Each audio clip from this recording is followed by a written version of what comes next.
Hello students, class 9th में हमारा chapter चल रहा है पृष्ठीय क्षेत्रफल और आयतन, और इसकी प्रश्नावली 13.3 का जो क्वेश्चन नंबर 6 है वो इस वीडियो में हम करने वाले हैं। शंकु के आधार की एक गुंबज की तिर्यक ऊंचाई और आधार व्यास 25 मीटर और 14 मीटर है। इसका वक्र पृष्ठ पे ₹210 प्रति 100 मीटर की दर से सफेदी कराने का व्यय ज्ञात कीजिए। इसका मतलब क्या है, तो क्वेश्चन का मतलब समझ लेते हैं। क्वेश्चन नंबर हमारे पास ये है 6th। क्वेश्चन नंबर ये है हमारे पास 6th। तो पहले तो डायग्राम से समझा देता हूं कि क्या कह रहा है।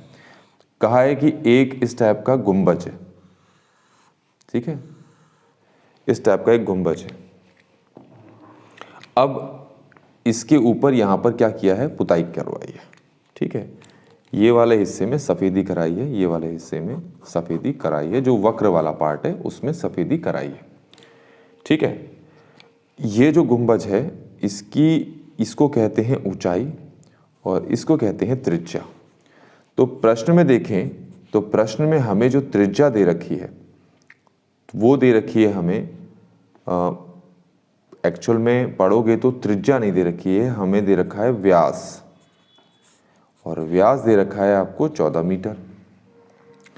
हमें पता है यहां से यहां तक की कुल दूरी, जरा एक बार और देख ले, यहां से लेकर यहां तक को कहते हैं व्यास, और व्यास का जो आधा होता है वो होता है त्रिज्या। तो 14 मीटर का आधा क्या हो जाएगा, 7 मीटर, जो कि क्या हो गई, ये त्रिज्या हो गई। ये समझ में आ गया आपको। इसको कहते हैं ऊंचाई और इसको कहते हैं तिर्यक ऊंचाई। तो प्रश्न में जो तिर्यक ऊंचाई है वो आपको दे रखा है 25 मीटर, ठीक हो गया।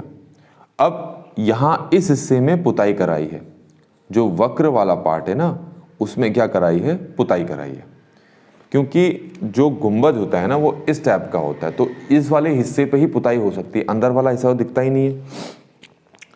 तो इसीलिए यहां पर हम क्या करेंगे, वक्र पृष्ठीय क्षेत्रफल पहले हम निकालेंगे। तो वक्र पृष्ठीय क्षेत्रफल का फॉर्मूला होता है πr/l।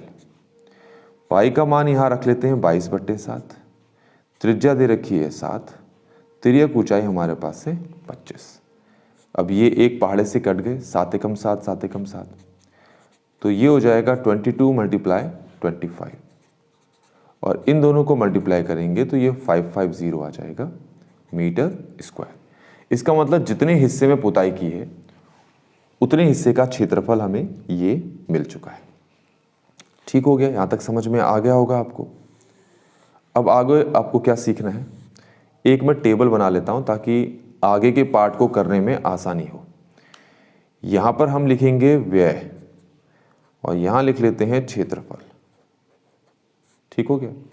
अगर प्रश्न में आगे पढ़ें उसमें क्या कहा है जरा देखेंगे। इसमें कहा है कि जो पुताई करने वाला है उसने 100 मीटर स्क्वायर के कितने रुपए लिए हैं, 210 रुपए। तो 210 रुपए का व्यय है 100 मीटर स्क्वायर में पुताई करने के, ठीक हो गया।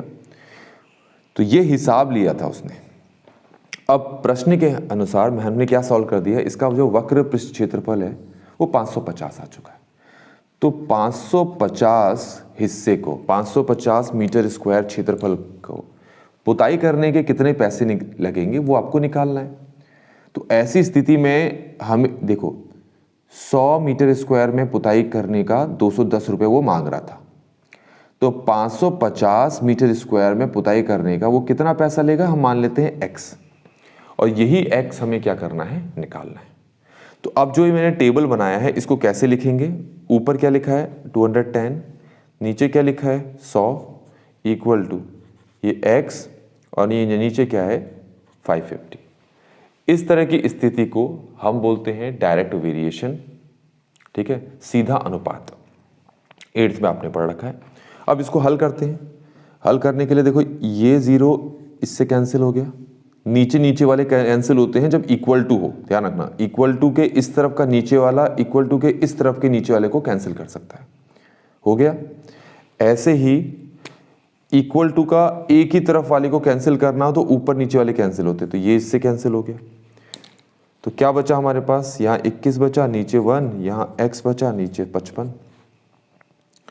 इसको इससे मल्टीप्लाई करेंगे तो ये 21 मल्टीप्लाई 55 इक्वल आ गया x के। यहाँ पर तक समझ में आ गया होगा आपको। तो ये 55 है 21, तो अगर हम इन दोनों को मल्टीप्लाई कर रहे हैं तो ये आ रहा है 1155 रुपीज़।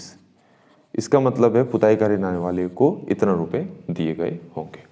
तो इस तरीके से बच्चों हमने ये जो क्वेश्चन नंबर 6 है, ठीक है, एक्सरसाइज 13.3 का, वो हमने इस वीडियो में कंप्लीट कर लिया है। आई होप कि आपको ये पूरा सोल्यूशन समझ में आया होगा। Thanks for watching.